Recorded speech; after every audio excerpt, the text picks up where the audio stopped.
warahmatullahi wabarakatuh. Hai insan edukasi, apa kabar? Senang sekali saya Nadia Nurmanita bisa menemani Anda kembali di podcast Kabar Pendidikan yang dipersembahkan oleh UPT TIKP Dinas Pendidikan Provinsi Jawa Timur. Di episode kali ini kita akan membahas tentang sukses menjadi juara 1 Lomba Video Tourism SMK pada GCC tahun 2023. Sudah hadir bersama kami narasumber yaitu Bapak Ramadan Dimas Pratama SM. Beliau adalah guru SMK STI Muhammadiyah 11 Paciran Kabupaten Lamongan. Mari terlebih dahulu kita sapa beliaunya. Assalamualaikum warahmatullahi wabarakatuh Bapak. Waalaikumsalam warahmatullahi wabarakatuh. Gimana kabarnya Bapak? Alhamdulillah hari ini baik. Baik. Kita langsung ke pertanyaan ya Bapak ya. Jadi saya mau menanyakan prestasi lomba video tourism SMK pada GCC tahun 2023 itu lombanya seperti apa sih Bapak? Lalu Bapak itu membuat video seperti apa? Mungkin Bapak bisa jelaskan kepada kami Bapak. Jadi yang saya ketahui GCC atau GTK Creative Camp merupakan kegiatan rutin tahunan yang biasa diselenggarakan oleh Dinas Pendidikan Provinsi Jawa Timur. Nah, melalui kegiatan ini diharapkan dapat mendongkrak inovasi, kreativitas, serta jiwa berkompetisi bagi pengawas sekolah, kepala sekolah, pendidik, dan juga tenaga kependidikan di bidang pendidikan yang berada di lingkungan Dinas Pendidikan Provinsi Jawa Timur. Ya. Dan kebetulan pada saat itu saya sedang mengikuti lomba di kategori video tourism. Jadi video tourism itu adalah video yang berisi tentang promosi destinasi objek wisata dari lokal daerah masing-masing agar lebih dikenal oleh masyarakat luar. Nah, saya ingin menunjukkan bahwa di Lamongan tidak hanya ada tempat wisata yang terkenal seperti wisata Bahari Lamongan atau biasa disebut WPL dan juga Maharani Zoo. Akan tetapi masih ada wisata tempat lain yang harus dikunjungi yang sudah saya tunjukkan pada video saya. Baik, jadi sekalian ajang kayak promosi gitu ya Pak ya untuk wisata-wisata di Kabupaten Lamongan ya. Lalu persiapan apa Bapak yang Bapak persiapkan selama mau mengikuti lomba ini sehingga Bapak Dimas bisa menjadi juara 1 di lomba GCC ini? Nah, persiapannya itu banyak sekali. Nah, waktu itu first impression saya benar-benar nggak menyangka jika saya dapat juara 1 ya. Karena pada saat itu saya registrasi pun waktunya udah mepet sekali, sudah di hampir akhir tanggal pendaftaran. Nah, pada awalnya tidak ada niatan untuk ikut. Ternyata banyak dari Bapak Ibu guru di sekolah yang mendukung. Akhirnya ya saya jadi semakin tergugah dan yang sebenarnya nggak ada niatan jadi malah beneran niat. Nah, untuk alat-alatnya juga baru saya beli waktu itu seperti drone dan lain-lain itu hanya karena ingin bikin ini, ikut ini.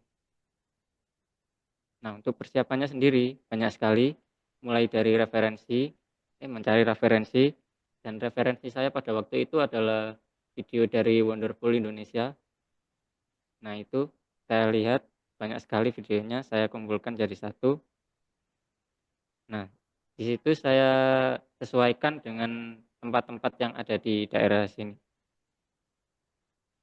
Nah, dan uniknya video tourism yang saya buat, saya itu tidak mau membuat video yang kayak seperti video tourism biasa-biasa saja gitu, yang ada narasi menerangkan tempatnya gitu. Nah, di sini saya mau bikin yang kayak film gitu, ada alur ceritanya. Nah, video ini saya produksi bersama siswa-siswa saya dan juga itu yang pemeran utamanya ada sepupu saya sendiri dan kebetulan juga ada pagelaran wayang kulit bertepatan dengan waktu saya mau syuting itu. Kebetulan itu pagelaran wayang kulitnya diadakan oleh Bupati Lamongan ya, yang ada di Kelurahan Berondong. Jadi itu langsung saya shoot, saya ambil dan saya jadikan bagian dari video saya. Ya, seperti itu. Lalu kalau kendala atau rintangan apa Bapak selama mengikuti persiapan lomba itu yang Bapak hadapin itu seperti apa? Untuk rintangan dan kendalanya, rintangannya juga banyak, kendalanya juga ya lumayan. Yang pertama itu tempat wisata di daerah sini itu terbatas. Mungkin enggak terbatas juga sih, ada banyak, cuman ya kebanyakan itu pantai, soalnya basicnya kan daerah pesisir. Nah, terus ada lagi satu tempat yang waktu itu izinnya agak susah dan terpaksa harus dihilangkan, padahal ini juga termasuk yang paling penting sih, jadi ikon Kota Lamongan, karena itu adalah tempatnya batik Sendang, batik khas Lamongan. Nah, ada lagi, eee, yang kedua itu waktu, terutama karena waktu pendaftarannya juga mepet sekali dan waktu pengerjaan saya pun cuma tinggal sedikit,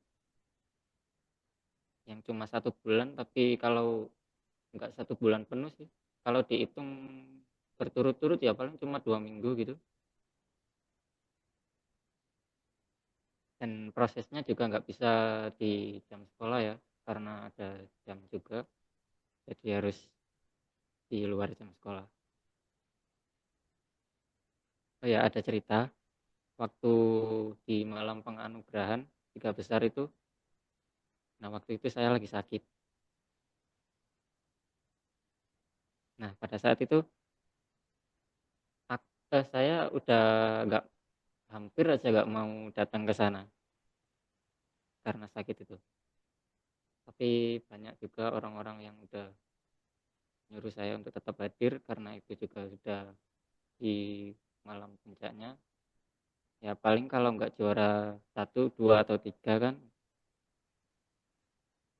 ya jadi di situ saya terpaksa, nggak terpaksa juga sih, tetap tetap hadir karena ya sudah sampai situ, meskipun di sana udah nggak bisa ngapa-ngapain, tidur terus sampai pada puncaknya itu. Oke, tapi kan tidak sia-sia ya Bapak. Akhirnya Bapak bisa dapat posisi juara satu. Lalu kalau dari segi itu kan pembuatan video ya Bapak. Jadi kayak segi mungkin waktu pemasangan setting video, kamera dan lain sebagainya, apa tidak merasa kesusahan atau ada mungkin ya kesusahan itu. Terus waktu pembagian jadwal mengajar dengan siswa itu mudah apa tidak Pak? Untuk membagi waktunya itu. Untuk waktunya agak lumayan sih, soalnya bertepatan dengan Agustus. Waktu saya pembuatan video itu banyak juga ada macet kan di jalan raya, ada banyak sekali pawai Agustusan. Ya, Baik, terus kalau dalam karya Bapak ini, apakah ada unsur ilmu pengetahuan atau teknologinya, Pak? Lalu jika ada, mungkin Bapak bisa jelaskan ilmu pengetahuan atau teknologi itu seperti apa? unsurnya lebih ke itu ya, nggak ke teknologi tapi lebih ke kebudayaan gitu. Oh, baik. Baik. Lalu selama perlombaan ini Bapak mengikuti lomba GCC ini, dukungan apa Pak yang Bapak dapat dari cabang dinas maupun dari sekolah? Dukungannya sih banyak sekali, pastinya ada dukungan moral juga, doa, dan juga dukungan finansial, karena ya beberapa kali bolak-balik ke Surabaya juga kan. Nah, itu juga butuh transport dan ada sewa booth, itu ada dari Capdin, ada juga dari sekolah. Nah, saya ucapkan terima kasih yang sebesar-besarnya untuk Capdin dan sekolah juga, serta siswa-siswi saya yang sudah ikut membantu saya dan juga terus mendukung saya. Ya, terima kasih. Oke, lalu untuk terakhir Bapak, sebelum kita menutup podcast ini, mungkin Bapak bisa memberikan pesan-pesan untuk para guru-guru yang ingin berjuang seperti Bapak di tahun depan. Untuk teman-teman guru-guru yang ingin berprestasi di GCC, pesan saya ya coba ikut aja dulu. Siapa tahu ya bisa seperti saya. Meskipun ya pertama tidak ada niatan, tapi ya mungkin bisa nantinya untuk menunjukkan hasil yang memuaskan. karena GTC itu adalah tempat yang tepat untuk teman-teman guru yang ingin berkarya dan berinovasi. Jangan menyerah, percayakan proses, meskipun jika hasil tidak sesuai yang diharapkan, tapi di sini kita bisa berkreasi sesuai passion kita atau mungkin ingin mencoba hal baru yang ada di luar bidangnya. Baik, Bapak Dimas, terima kasih Bapak atas waktunya yang sudah berkenan dan hadir bersama kami di podcast Kabar Pendidikan di tengah-tengah waktu Bapak yang mungkin masih sibuk soal mengajar ya Bapak. Terima kasih waktunya Bapak, sehat selalu dan sukses selalu ya Pak. Ya, terima kasih. Ya, Assalamualaikum warahmatullahi wabarakatuh. Waalaikumsalam warahmatullahi wabarakatuh. Insan edukasi, tak terasa waktu kita di podcast Kabar Pendidikan harus berakhir. Berjumpa lagi di episode-episode berikutnya. Saya, Nadia Nurmanita, pamit undur diri. Jangan lupa like, komen, dan subscribe di channel YouTube kami, UPTTIKP Dindik Jatim. Wassalamualaikum warahmatullahi wabarakatuh. Salam EduTech, UPTTIKP terus maju dan inovatif.